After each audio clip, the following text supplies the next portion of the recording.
Okay.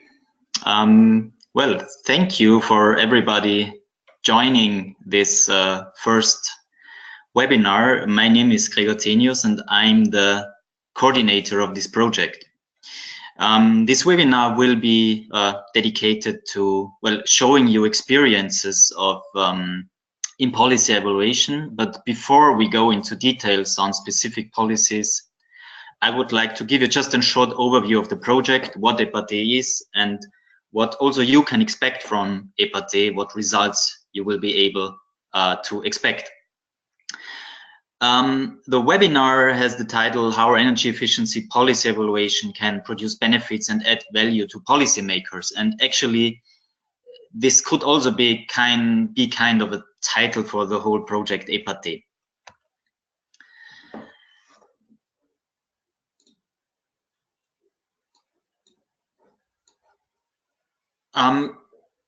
What are the objectives of EPATEE? The objectives of the project are to create favorable conditions for improving the number and the effective use of ex post impact evaluations of energy efficiency policies. So what is important here really is that in the project, we really focus on ex post evaluations and on evidence-based results as regards the successes or, well, failures, let's say, of policies.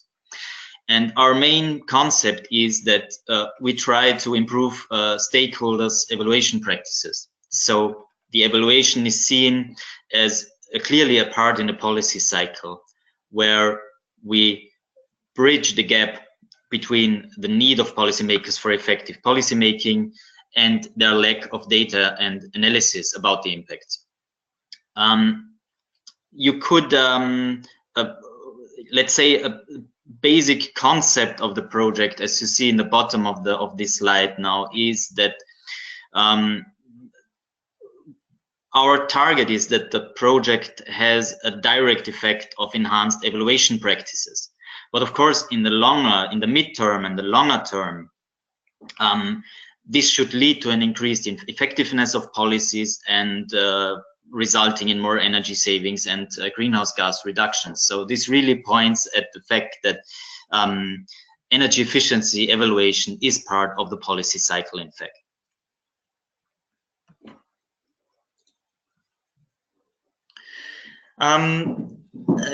In this slide, I would like to show you what our stakeholders in EPATEE are, because stakeholders, of course, it's just a word, but how did we structure the stakeholders in our project? So in this, there is a very, let's say, narrow circle of policymakers, because, of course, the evaluation of energy efficiency policy, the main stakeholder or target group for that are the policymakers themselves. However, we have, let's say, a wider circle of committed partners, and with committed partners, we mean national ministries responsible for energy related issues, energy agencies, professional bodies, implementing bodies as well. Then we have an even wider circle of other EU-related initiatives. We try to exchange as much as possible with other Horizon 2020 funded projects and other initiatives on the EU level.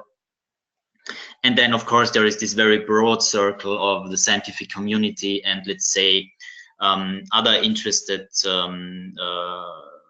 parties.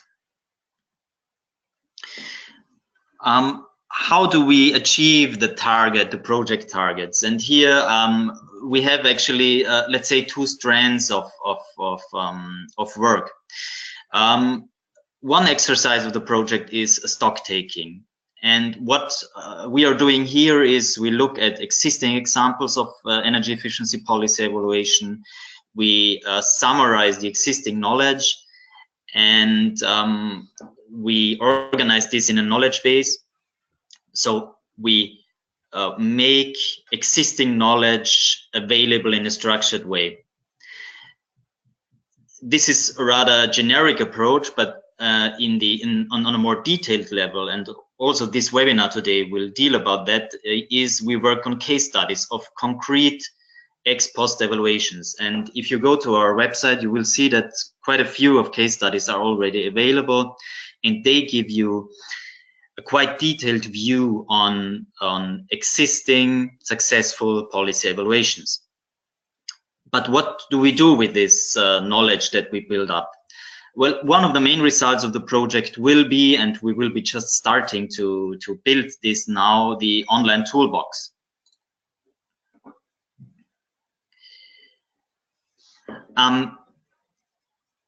Then the online toolbox will consist of tools that make it easier for policymakers, let's say, to use the existing knowledge. Another strand of this project is experience sharing, and we are at the moment just having one of these events, which is a webinar. But we will also have physical workshops where we will work together with stakeholders. And then the project on a more general level also, of course, is connected with dissemination of the results to a broader public. Just to summarize our activities, and I think these activities, different activities concern different stakeholders. So we, as I said before, we conduct European and national workshops on policy evaluation. So this is really an opportunity to exchange directly with stakeholders. For a broader public, for a broader stakeholder group, we offer webinars as the one today, which is the first one on policy evaluation practices. We provide stakeholders with an overview of the main issues and gaps in evaluation, and we present cases. As I said, please go to our website and have a look at the existing knowledge that is already available. We will also summarize the existing knowledge and produce guidance on integrating evaluation into the policy practice, and as I said before, set up an online toolbox. We have quite a few of channels to disseminate information. We have, of course, obviously, we have a project website, which is EPATEE.eu. We have newsletters, press releases, and a Twitter account. And then the project also tries to have as many presentations as possible at different occasions and different workshops to disseminate the results of the project. So I would like to encourage you to subscribe to our newsletter. You will find the link in this presentation attached. And also to have a look at our results section on the website, because there are already some results available, especially case studies, but also we already did some stakeholder work, and the results from this first stakeholder work is also summarized already on our website. And having said that, I would like to again thank you for logging into this webinar, and well, have a look at our website. And I would like to give the floor now to Dario Di Santo, who is in charge in the project for the stakeholder work. And well, please, Dario, the floor is yours. So sorry, some issue with the desktop. As Gregor anticipated, the involvement of the stakeholders is very important for this project. And so we started, in fact, with 2 actions aimed at our stakeholders. The first one was an interview to the key stakeholders around Europe, and we involved 25 of them. And the second one was a first survey addressed to around 35 people, all involved in policy evaluation, either as evaluators or as evaluation customers.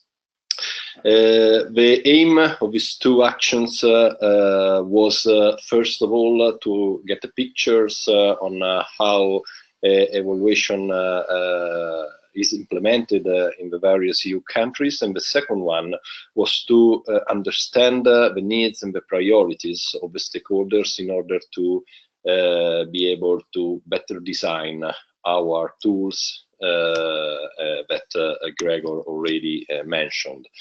The outcomes of the first two actions are available in a report in the EPATEE website, so you will find the main link. It's also worth mentioning that in the EPATEE website you can already find the first case study about some of the evaluation practices activated for the main schemes around Europe, and many other case studies will be added in the next months. The main outcomes, just to give you a synthesis of the interviews and the first surveys, was first of all that everybody more or less agrees on the importance of evaluation for energy policies, even if especially ex-ante evaluation is not yet a base activity. The second point is that the type, the extent of the evaluation practices varies a lot, both geographically, so depending on the country. There are countries more advanced and other that are less, and also in terms of single schemes. So the larger schemes usually get more resources for evaluation. Another point, what that at least some interviews suggested the usefulness to have at least a base level of mandatory evaluation. That for two reasons. First of all, to give to all the member states the capability to understand the effects of their policies. And the second one was to facilitate comparisons among different countries and different schemes. The last point is about standardization. Here the debate is quite open, both in terms of standardization is a good idea and is possible considering the huge differences existing among countries, cultures, and also schemes. And the second point is on what should be or could be standardized. And this is, by the way, some of the points that we'll discuss in future events in the EPATEE project. An interesting point as outcome of the first survey is the question is evaluation if evaluation is useful. That's because more or less half of the respondents told us that okay, they do evaluation, but perhaps evaluation has not been able to produce effects on other policies or to improve the existing ones. And that, of course, can mean two things. The first one is that evaluation is not implemented correctly. The second one is that perhaps it is implemented, but it is not used. And this is one of the reasons why we organized this first webinar, to try to give an answer to why evaluation is important, how to convince policymakers that its results are worthy and can really allow to improve the existing practices. Another point was about what does evaluation include, and of course the first position are related to energy and cost impacts, as it can be expected, because we are speaking about energy efficiency policies. So usually energy saving or CO2 savings are two of the most important variables and effects looked for with the policy. And the second one is about the resources and how they are spent. In the last part of the diagram, you can see that the non-energy impacts, such as employment, effects on the energy efficiency market, effects on market operators, and so on, are not usually evaluated. And that can raise a suggestion to give a little bit more attention to this issue, because as in general, multiple benefits of energy efficiency can help to promote energy efficiency among decision makers and enterprises. At the same level, evaluating non-energy impacts can help in understanding why evaluation is important and also how the energy efficiency policies are performing. Lastly, among the main barriers that were indicated by the interviewees, the three main points are an insufficient use and allocation of financial resources, and this is true in general, with some exceptions, especially for the largest schemes. The second point, which is quite focused on today's webinar, is the lack of interest for policymakers and public managers, even if evaluation is in place in their countries and for specific schemes. And the third point is the lack of reliable data to evaluate non-energy effects and sometimes also energy effects, because, as you know, energy savings are not so easy to evaluate. What we expect from today. So the first one is to better understand why and how evaluation is useful for policymakers. And we will try to address this point thanks to key speakers that have a lot of experience in evaluation. And we will also organize another webinar next Tuesday with 2 other speakers to continue on this point.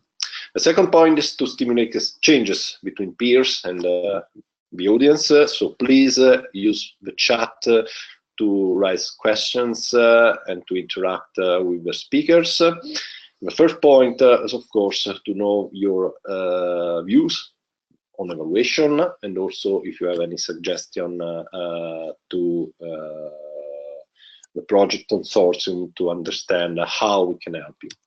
So I wish that you will stay tuned with our activities, not only to the ones that Gregor already mentioned, but also to the dissemination and involvement actions. We will organize a 3 EU peer learning workshop, 6 national peer learning workshop, plus some webinars, of which this one and next Tuesday ones are the first attempts. To stay tuned, as Gregor mentioned, you can use our newsletter. You can also subscribe and follow us on our Twitter channel, or you can write us, both the coordinator or us as people in charge of a stakeholder engagement activity. So thank you very much for your attention. I will give the floor to the next speaker, that I think is Jim Shear. And so now we are entering the most interesting part of the webinar. Please, I remind you, make use of the interaction facilities of GoToWebinar, and use the chat function to ask questions.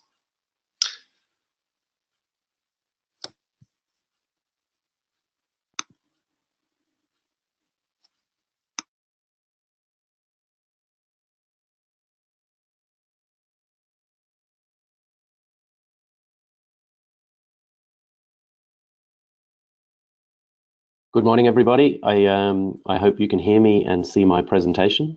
I don't have a webcam, so you can't see me, but that's only fair because I can't see any of you either.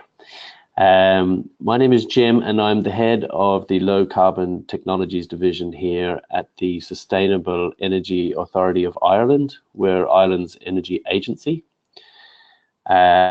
And we provide a range of services to government. We're the national energy advisors when it comes to energy policy, and they are very much the policy makers.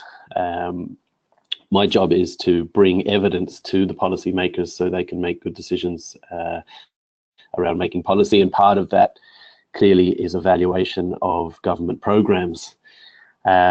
We at the agency, we also deliver a number of programs on behalf of government.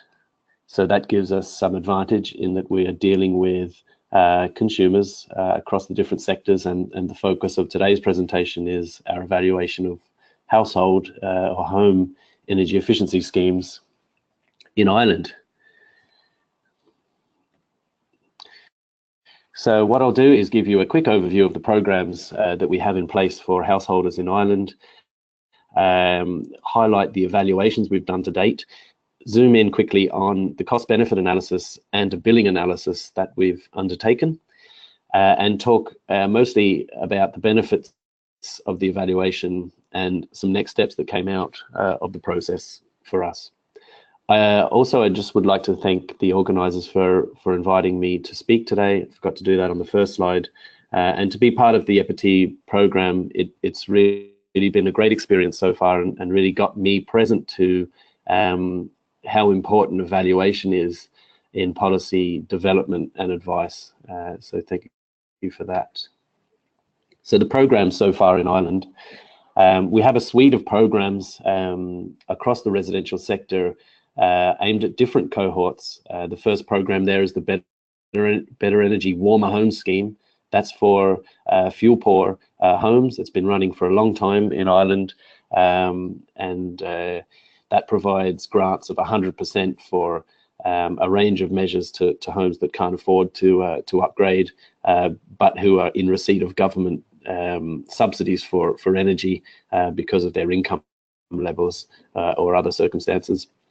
There's a greener home scheme that ran for a couple of years, which was giving out grants for solar thermal, for biomass boilers at the household level. That was somewhat of a pilot scheme. Better Energy Homes is our mainline scheme that's ongoing. I'll talk a little bit more about that and how much money is spent on that, and the kinds of impacts we've been seeing from that program. And that's the program on which the evaluations were centered. The evaluations I'll talk about in this presentation, the Better Energy Homes scheme. More recently, we've evolved into communities type schemes where third parties will aggregate groups of homes, public buildings, sports halls, some private businesses into big projects, and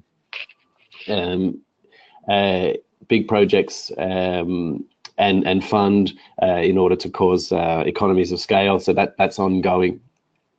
I'll talk about that a little bit more later.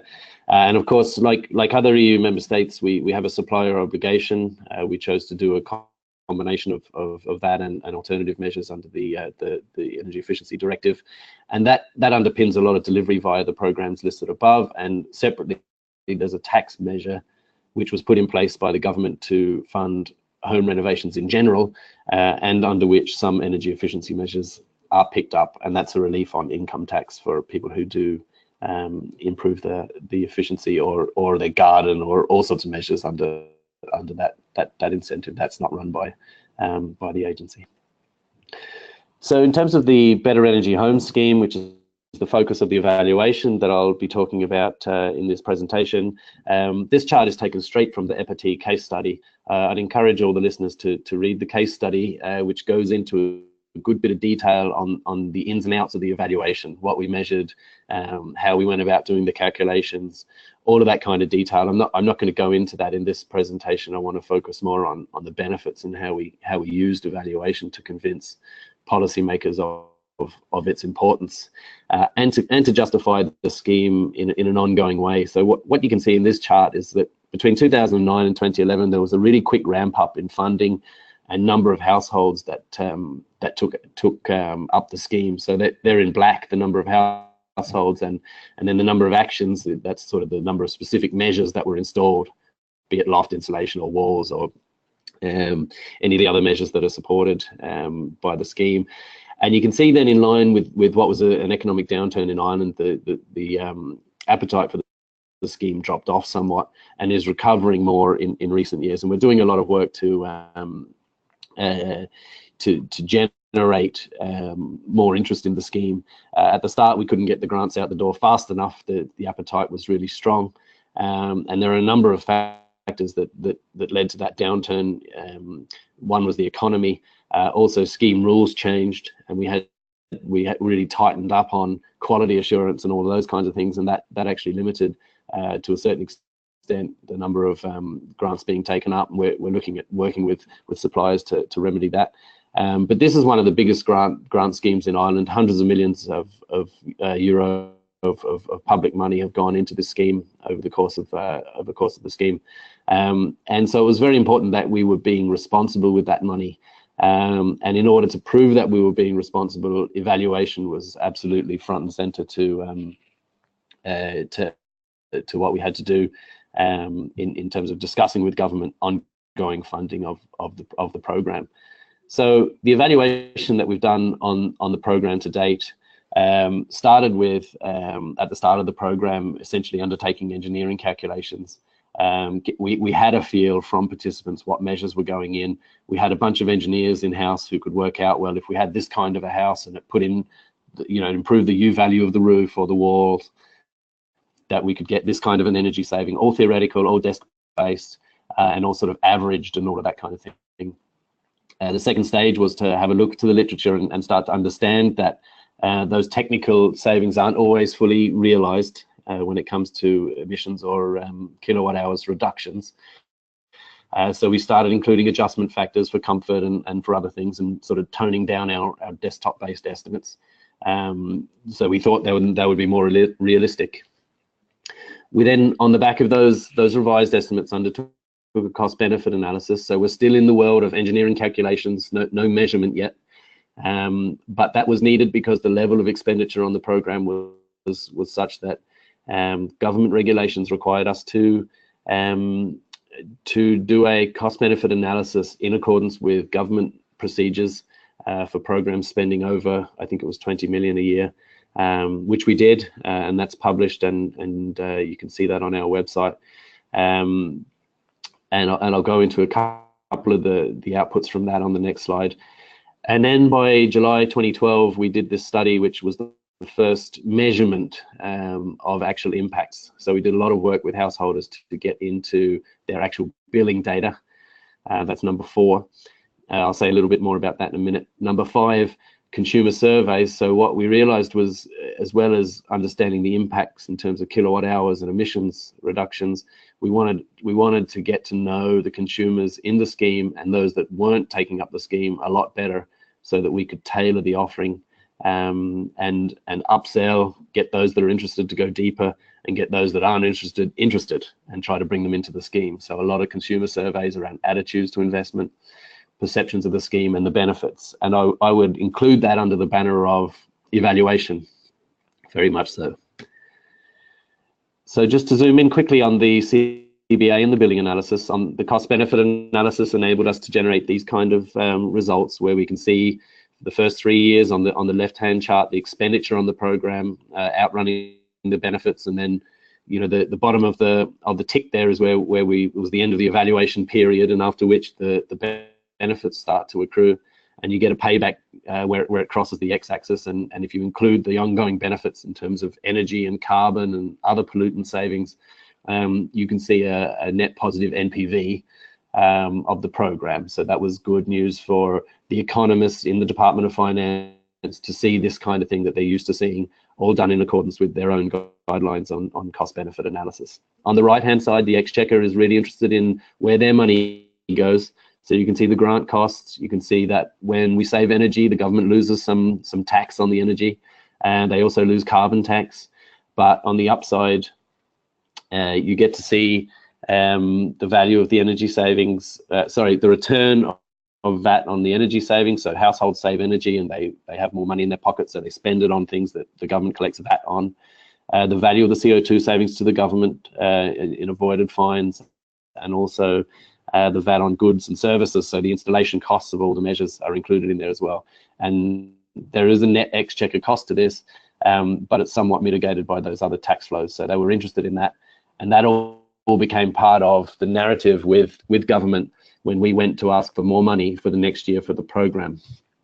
And I think we won the argument with that level of analysis.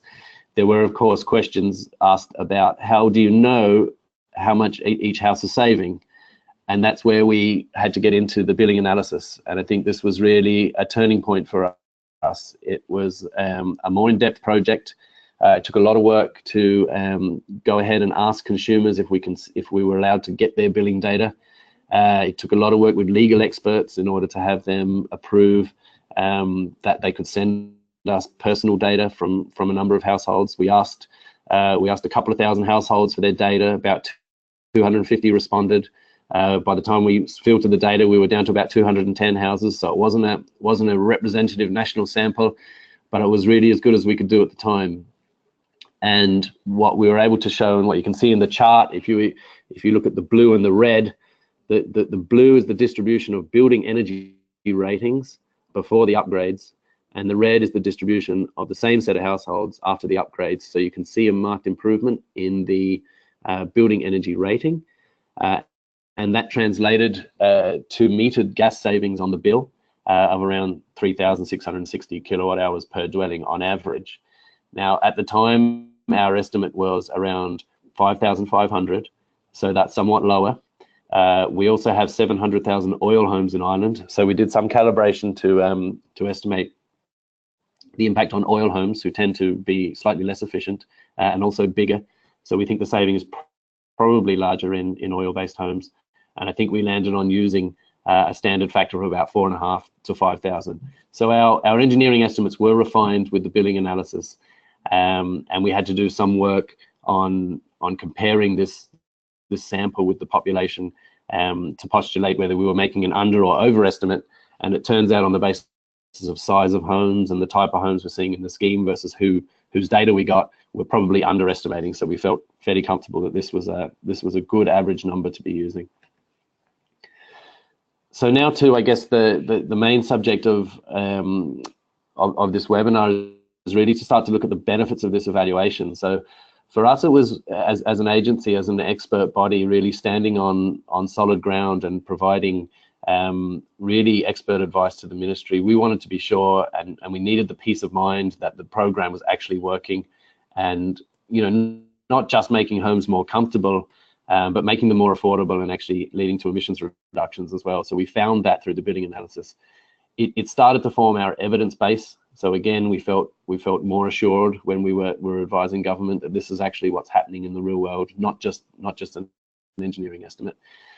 It certainly was enough, the evaluation we did, to lead to more money for the scheme over time. And as the economy bounces back now in Ireland, we're seeing last year we received an extra 20 million across all of our policies that I listed earlier to deliver to more homes.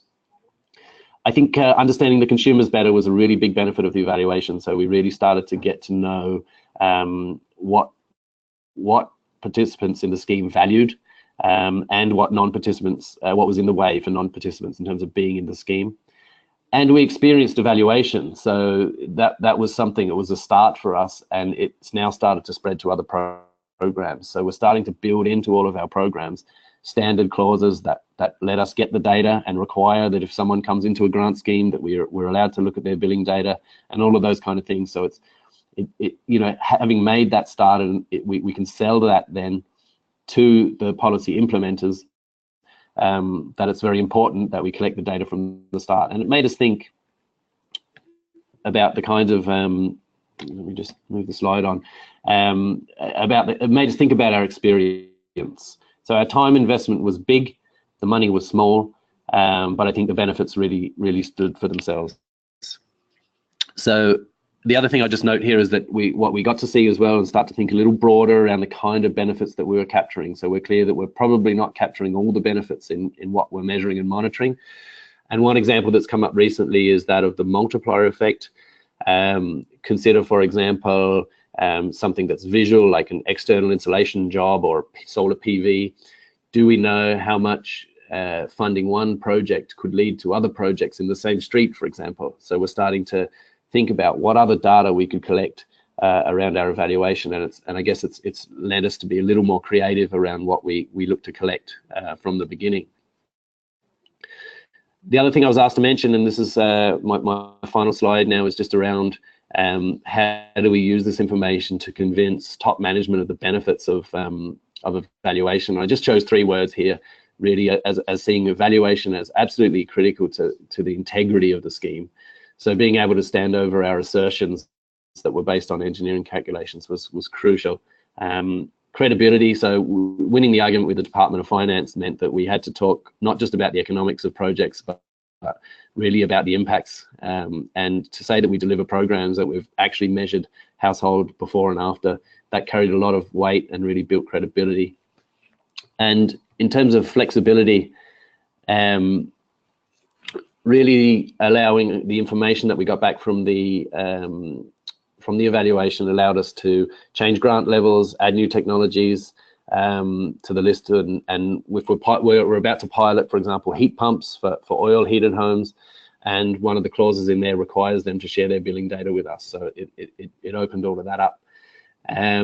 We're also looking at spatial analysis, and it has us thinking, well, we need to do more measurement. We want to know about internal dwelling temperatures, we need to know about bills, cost of measures over time, how are they changing, so we need to do some more evaluation on the market side, and the opinions of households was very important, so that the main sort of further insight and recommendation that came out of this was more and more measurement on all sorts of fronts, across all the factors that could be influenced by government spend on a grant scheme. So my tagline is evaluation is essential for the integrity of and credibility of grant schemes, and the main advice, and I think this has come up already through the program, is to work with program managers from the policy design stage, and to really be free and open when you're thinking about the kind of data you might need from the start to sell the program from all the sorts of different angles and all of the benefits that it has, and also some of the costs too. So that's my presentation, and thank you very much. Thank you very much, Jim. It was quite interesting. To the audience, do you have any first question for Jim? You can ask it. We have a chat feature. The only issue I have is I can't see everybody's chat, as far as I can tell. Yeah, well, that's not a problem, because we can. You can read it out to me. Yep. Yes, we can read them out, but apparently the question will come after. So okay. I think we'll give the floor to Rurik Holmberg for the second case study.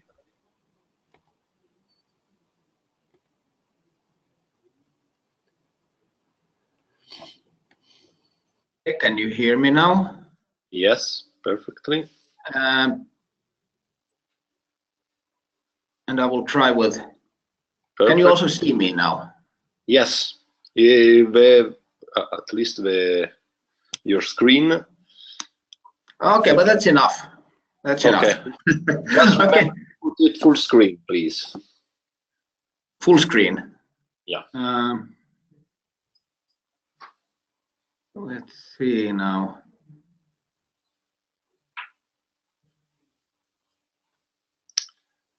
No. The F5 key should do. F5? F5. Yeah, okay. Here we go. Now it's embarrassing after having been looking at Jim's very, very beautiful slides. I just have some very strictly information-based slides here. Well, anyway, can you hear me well now, by the way? Yes. Okay. My name is Rurik Holmberg. I've been working for several years at a Swedish energy agency, mainly dealing with energy efficiency policies. And I'll start with a brief history of evaluation in Sweden. A few decades ago, a couple of decades ago, evaluation was very common. But the point was to focus on, to try to get quantitative effects from various policies. However, as time went by, it turned out that, to our great disappointment, it was not possible to produce those reliable quantitative results so much needed. And because there was some there were too high expectations on what could be reached by energy efficiency policies. So for several years, practically no evaluation was carried out in the field of energy efficiency policies, because it was assumed widely that not get the figures, the numbers we would like to anyway. So why making an effort even to evaluate if we know from the beginning that we will not get the figures? But Rurik, recently, Rurik, sorry. Can you minimize the GoToWebinar console by clicking on the orange? Yeah, that one. Okay. Ah, thanks. I thought only I would see it. But now we're back. Well, let's say starting a few years ago, in making evaluations. There are many reasons for that. One is, of course, the increased requirements following our EU membership, that we have to report some sort of results from our energy efficiency policies. But also an insight which grew in the last years is that there is a way out of this problem of not being able to get the figures we would have liked to. And that is that if we bake evaluation into policy instruments from the beginning, that means that the very design includes some way to make an evaluation, so that it's discussed at least when a policy instrument is designed how to evaluate it. That has a background because let's see if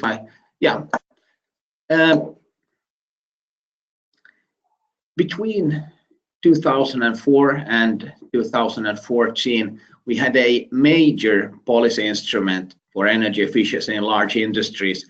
And here you have to know that a large share of Sweden's economy is based on energy intensive industries such as forest industry, paper and pulp, steel, some chemical industries. So it was supposed that significant reductions of energy use could be found here. However, when this major program was designed, and this has, at that time, this was the flagship of Swedish energy efficiency policy, not discussed how to follow up whatever results would turn up from this project. So this in turn, because given the size of the program, there was a lot of interest from various parts of society to understand what the result was from such a major and quite expensive program. So several evaluations were carried out by the Swedish Energy Agency, which was in charge of the project, so it was not considered to be perfectly impartial by others. But there were other attempts by some researchers, some consultancies, which also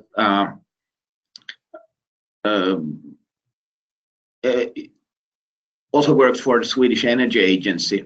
And but maybe from our viewpoint at the Energy Agency, the Swedish National Audit Office made its own evaluation and showed this was basically economically extremely costly, giving very small results. So it resulted in some more or less heated exchange between our agencies, how to view the issue of evaluation and what can you get out from, and how it should be carried out, and how you should interpret results.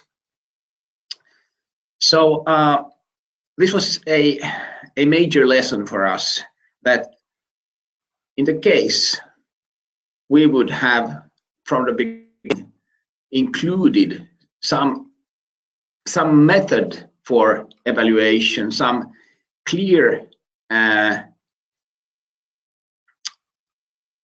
some component which would have clearly shown that this is the part, or this is the method, or this is the way we could get further. All this controversy about the program could have been avoided. Well, lesson learned. We have an well, actually this program started much earlier, but recently it has been developed, and there has been a number of additions, so we can perceive it as relatively new. It's a policy called technology procurement groups, and the very basic concept is that you try to make several actors with some, or several companies within some specific area to cooperate when purchasing new energy efficient technology. And so it exists in the field of, let's say, landlords, major landlords, or landlords for commercial spaces, or the whole food producing and selling chain. I mean, from producers of food which need quite a lot of electricity, at least for fridges, down to shops, major shop or store chains. And here we have a major program. And now the problem becomes that still the issue here is that when they together make purchases of new energy efficient technology, it puts a downward pressure on the prices in general, allowing for even better deployment of this technology. The problem is that still it is very difficult to say exactly how much energy was saved because of these chain reactions which we hope for. But in that case, we're completely satisfied by making assessments in terms of market impact. It's and that's the best way. But this concept was now built into these newer technology procurement groups, that it's the market impact that has to be evaluated, not so much the energy saved, for the reason that one has to be realistic and see what's possible, because one should always be skeptical to exact figures. Sorry, Jim, this is no reference to your fine presentation, but from our viewpoint, we try to avoid when we see a potential danger of getting figures that may look very exact, but in the end maybe not that reliable. And then another policy instrument which is quite significant in Sweden is that we have a network of municipal energy advisors, and these basically in all municipalities there is an energy advisor financed by the Swedish Energy Agency. And that is somebody who has, well, at least, excuse me, I had a glass of water. Okay, so these advisors comprise a network in all municipalities, and their task is to provide inhabitants or companies, so on, in the local area with what we define as neutral advice on technology. Now, we have been trying to make a quantitative evaluation of their activities taken together on a national scale, but we soon realized that we have to give up because we didn't trust our figures ourselves. So in these cases, one should not avoid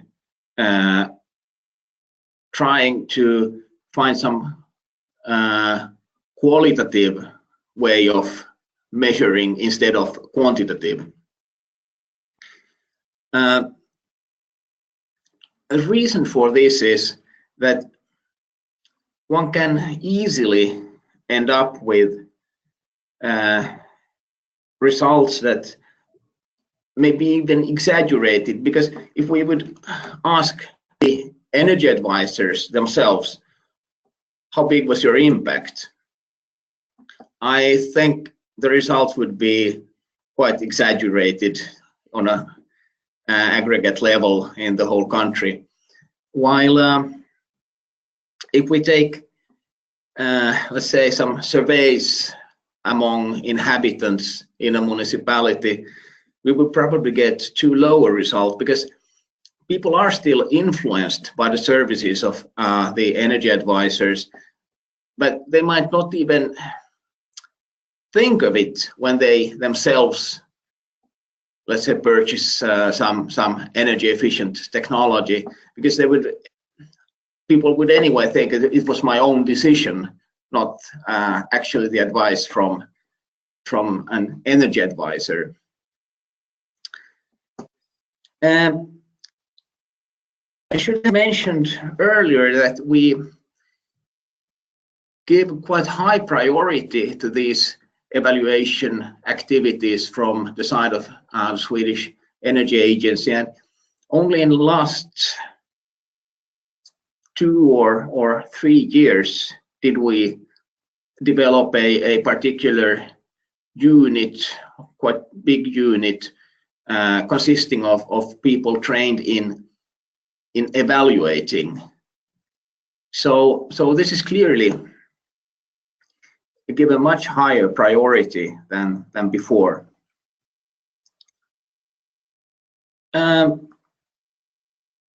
Once again, from our viewpoint, the single most important aspect is to try to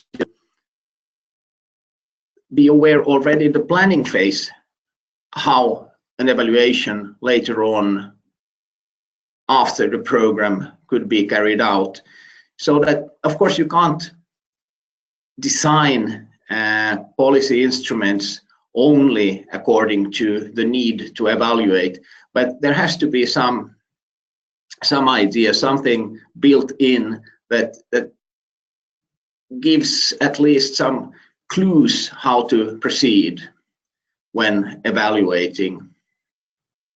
And the good side of doing that is, as we assess at least for the moment, is that this method supports to some extent the possibility to establish some reliable quantitative data. One has to be careful with the data, the quantitative data, but if it's included from the thought is included from the beginning in the policy instrument, then you have a better chance of achieving data that is reliable, at least to an extent that you can use it.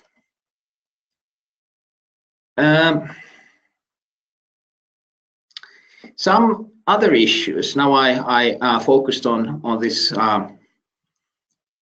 question about having evaluation already in the design phase, but it could be interesting to discuss methods or developing methods which would allow for at least reasonably comparable results between various evaluations. Of course, you can't have a direct comparison between a qualitative evaluation of a soft instrument and some, let's say, quantitative results where it has been relatively straightforward to make measurements. But still, one should discuss, for instance, methods of evaluation. Is there any way to use broadly similar methods up to some point, which allows for later comparison between the results from different evaluations?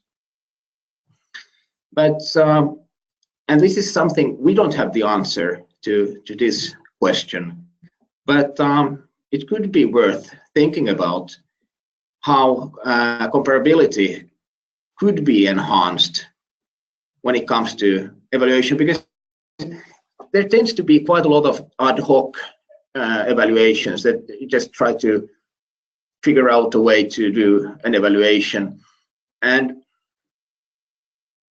this may produce something that looks like results, but still not really, in a sense that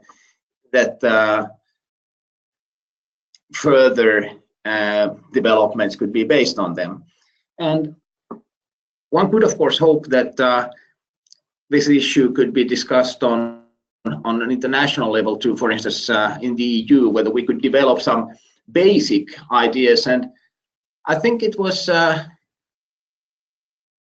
Gregor, or was it Dario, who was into this about standardization, and it could be a thought, at least a thought worth thinking, whether there is any scope for this. Of course, one shouldn't go too far and lock the discussion into some attempt to find strictly formal ideas, but formal solutions for this. But at least it's on a method level, this issue is worth discussing.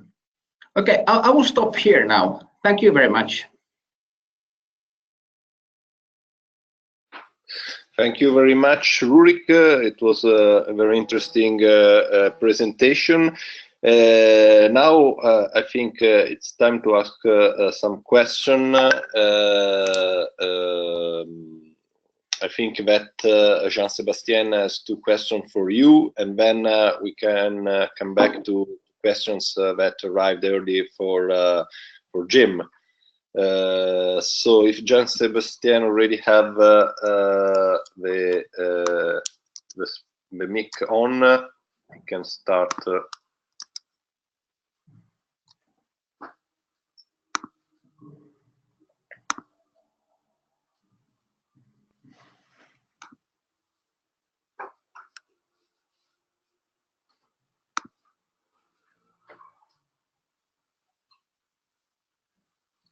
Okay, Jean-Sébastien.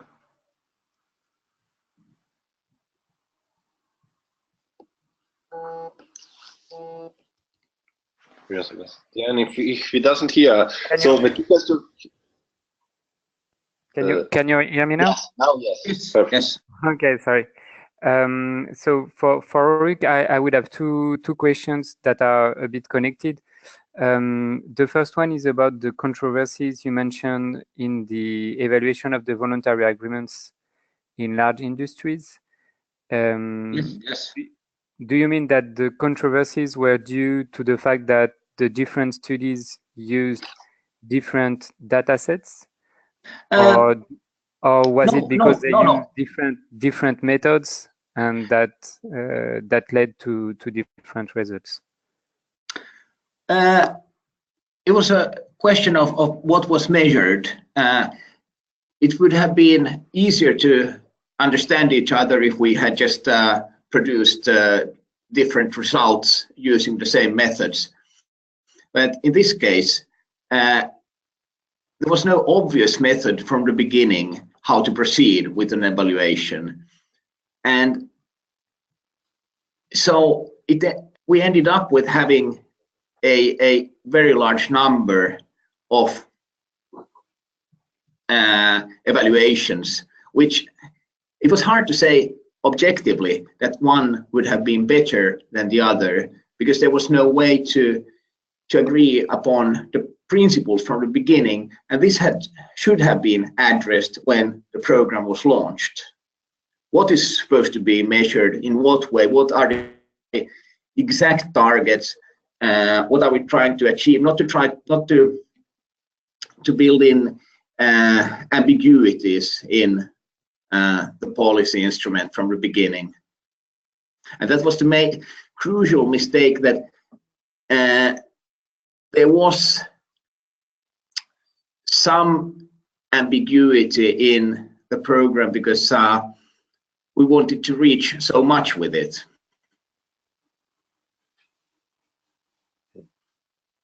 So you mean that the ambiguities were due to maybe to the fact that the objectives of the policy and the objectives of the evaluations were not defined clearly enough?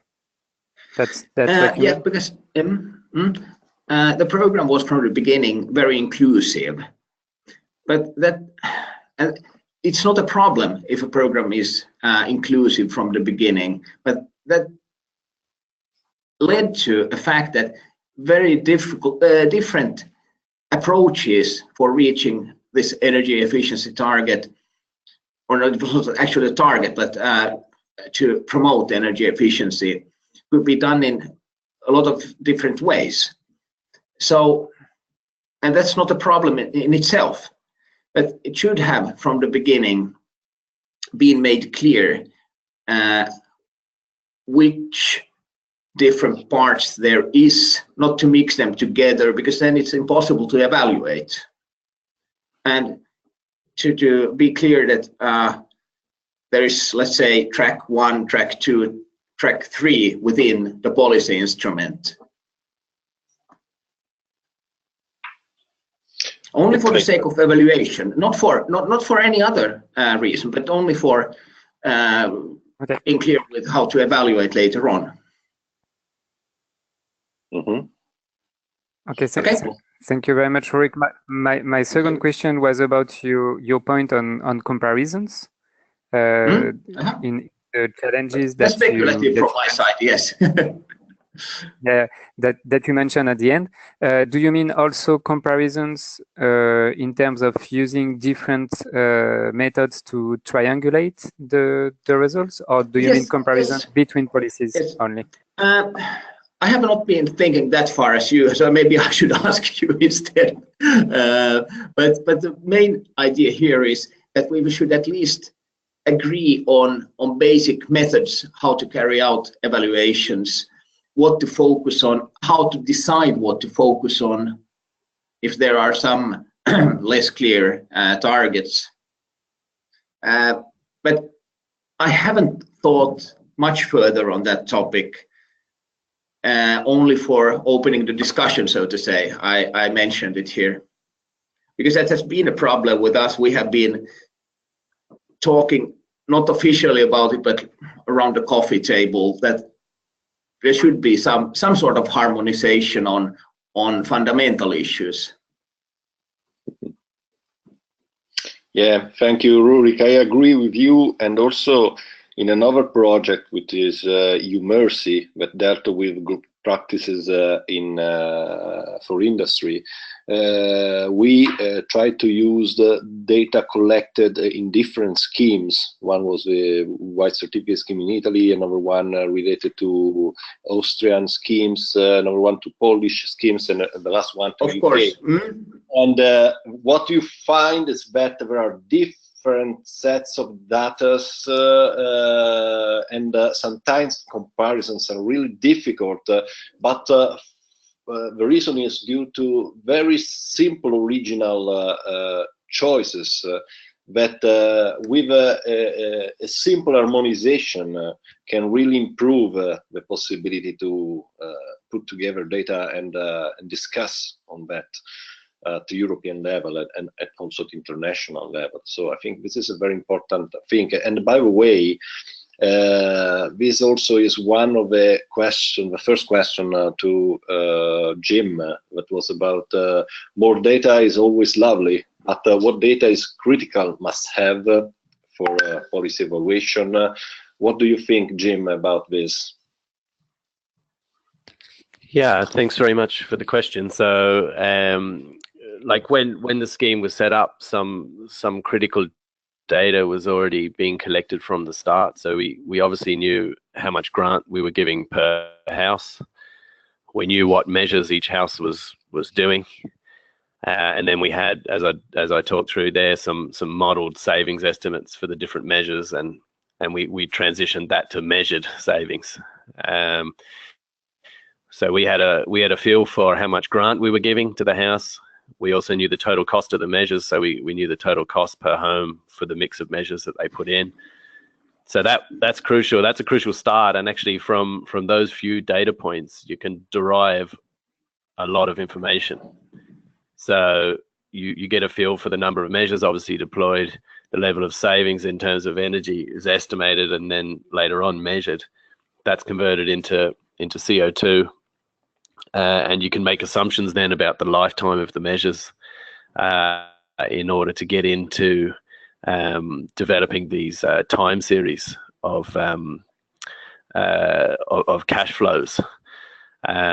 So again, with a few data points like that, you can get the basis of a fully fledged CBA.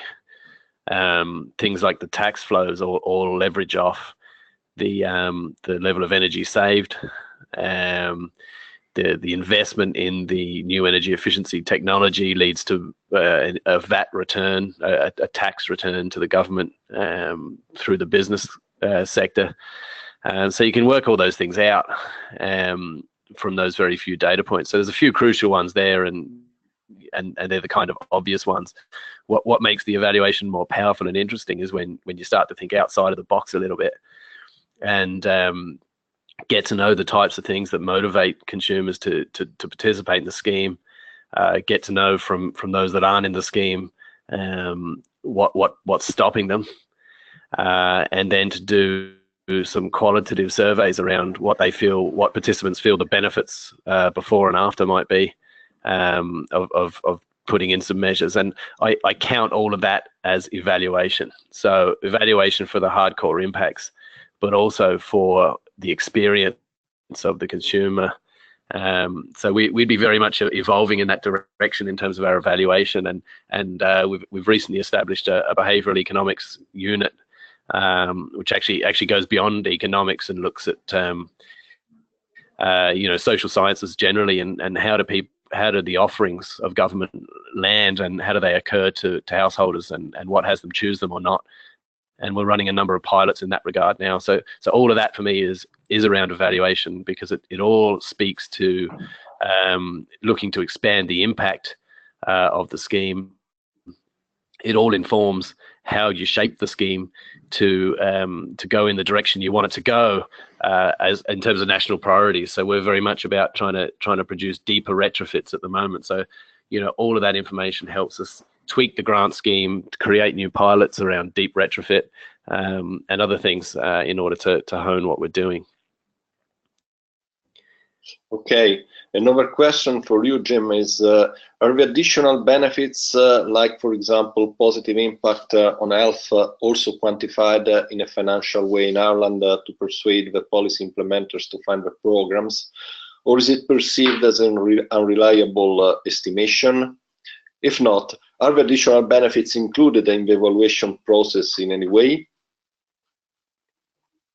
It's a very good question, and because it has two parts to it. The first answer is yes. We've done a lot of work to try and include those. There are pragmatic ways to do that. So if you have an engineering type estimate and you're fairly confident that that's the theoretical change, and then you measure a change in energy demand that's a bit less than that, you could assume that the difference is due to a number of factors, but part of that could be comfort or increased internal dwelling temperatures. Without measuring that, I think it is a big enough assumption to make, but you can value then the increased comfort. That's possible. Where we're going with that at the moment is we have a warmth and well-being pilot. So actually we started with those kind of estimates. That was enough for government to buy into the idea. Sorry, I should say those estimates together with case studies from other countries. So we were very conscious of what was going on in New Zealand and elsewhere around measuring the health benefits. So we wanted to build the case here in Ireland, and it was really clear that we needed some Irish specific data. So our agency, the SEAI, now run a warmth and wellbeing pilot scheme. Essentially, that's just a grant scheme that is based on referrals from the health sector for people who have had recurring health issues that can be impacted by improved energy efficiency and comfort.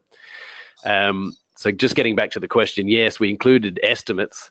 That was enough to get the impetus for a program to go and try and measure those estimates. And when we present the results, to take account of there's a lot of noise on the line. Someone's not on mute and they're shuffling papers. To take account of the impact of the results and perhaps how they're perceived, we would always show the hardline benefits in terms of energy and carbon savings. We'd add other pollutants, and then as we add in health benefits, maybe they're less accepted, but we'd show the various trajectories in terms of a CBA so that people could see the results with and without the multiple benefits included. And make a call. We're very clear we're talking to different audiences who have a different perception of those benefits and a different acceptance of whether they're real. Obviously, when the results of our warmth and wellbeing scheme come in on the health study, and that's a long game. That's a couple of years, 2 or 3 years to get those kind of results to be able to include them. And until then, we're just going to keep using the estimated values and presenting them in a disaggregated way so the decision makers can see how much of the impact is from those multiple benefits. Okay, thank you. That was quite interesting. Is there any other question for General Rurik from the audience? I remind you that you can use the chat to ask questions to our speakers.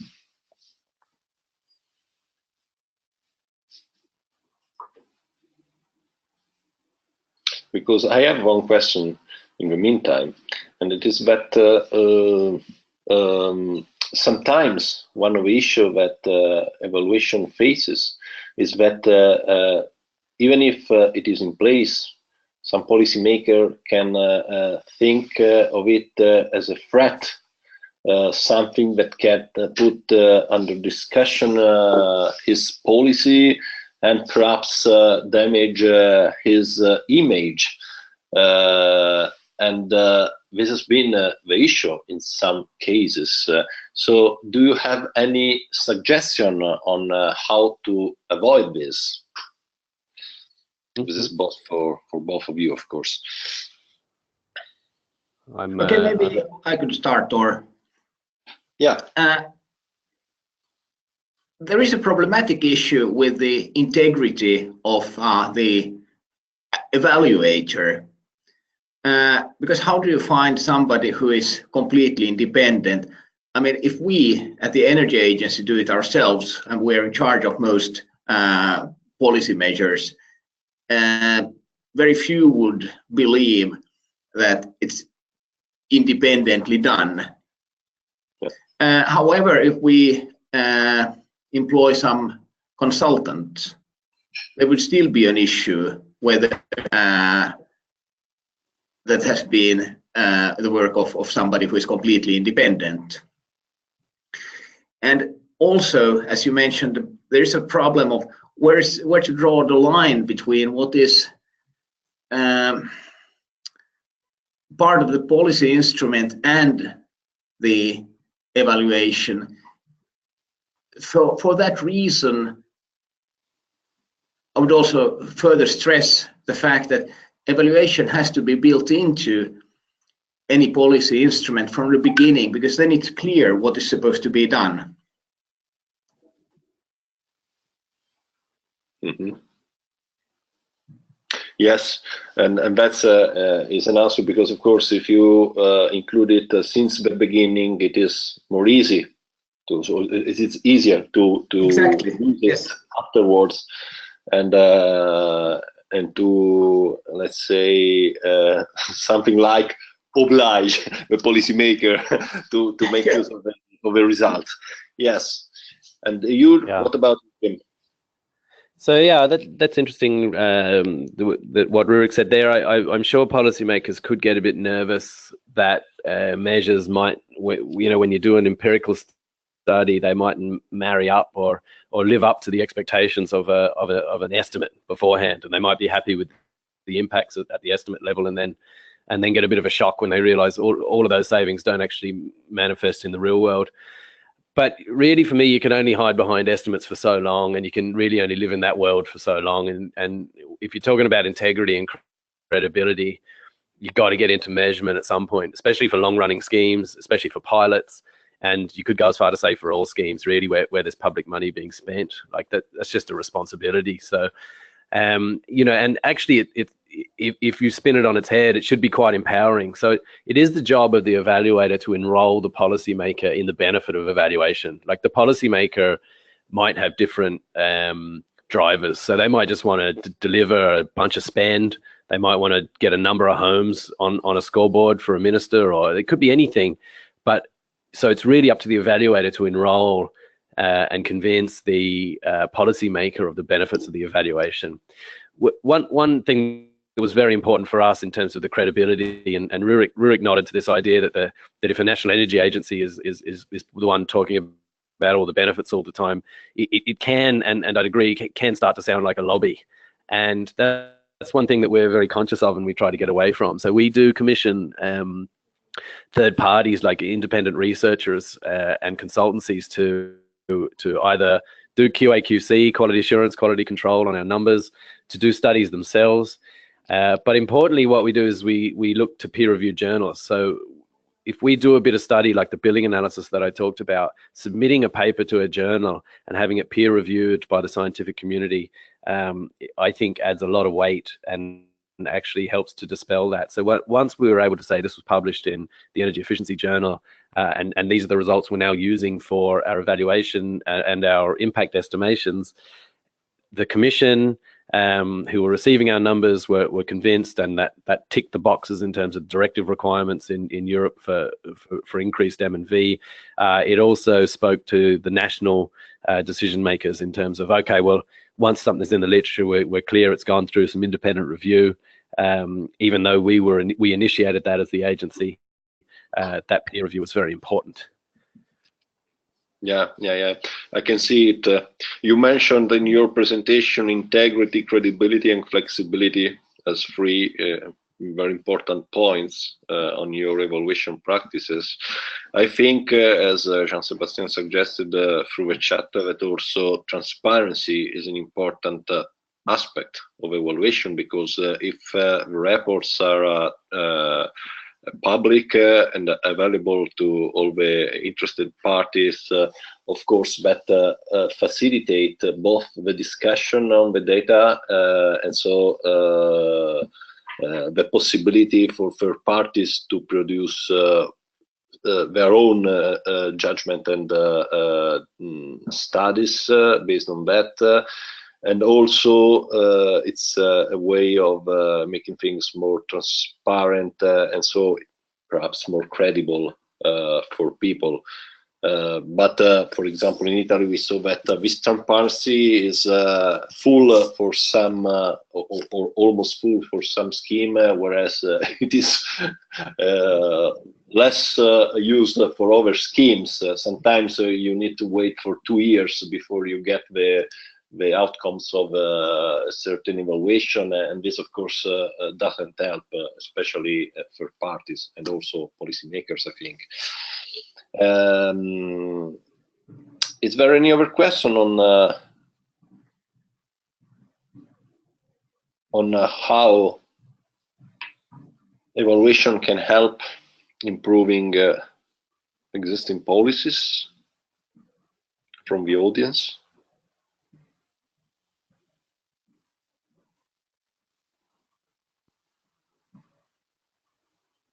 No. It seems that there is no other questions, and I think also that Jim and Rurik has covered a lot of very interesting points and has given us some interesting suggestion and hints on how we can improve evaluation. And also how evaluation can be useful and fruitful for the community. Before we close, first of all, I remind you that the presentations will be available on our website, EPATEE.eu, in the next days. So please stay tuned. Please subscribe to our newsletter and stay in touch with us, or get in touch if you want to ask more. I remind you that next Tuesday there will be another webinar on the same topic, and the idea is to complete this discussion on the importance of evaluation and how to convince our policymaker that it is good to design it since the beginning and to make use of its results. Of course, thank you very much to Jim and Rurik for their contribution to this webinars, and also to Gregor and Jean-Sebastien, even if they are part, of course, of this of the consortium. And finally, I also remind you that this year there will be the EPATEE conference, which is dedicated to policy evaluation for energy efficiency policies. It's going to be held in June, next June, in Vienna. And by the way, till the 15th of March, there will be the possibility to for early birds, so to pay a little bit less than the basic fee. So I hope that people interested in policy evaluation will also take this opportunity to discuss about evaluation with their peers and to improve practices. So that's it. Thank you very much, and I hope to see you again in our next initiatives. And of course, by the way, the next webinar will be about the same topic, but next ones will take into consideration other important aspects that were suggested by our stakeholders during the first contact with them.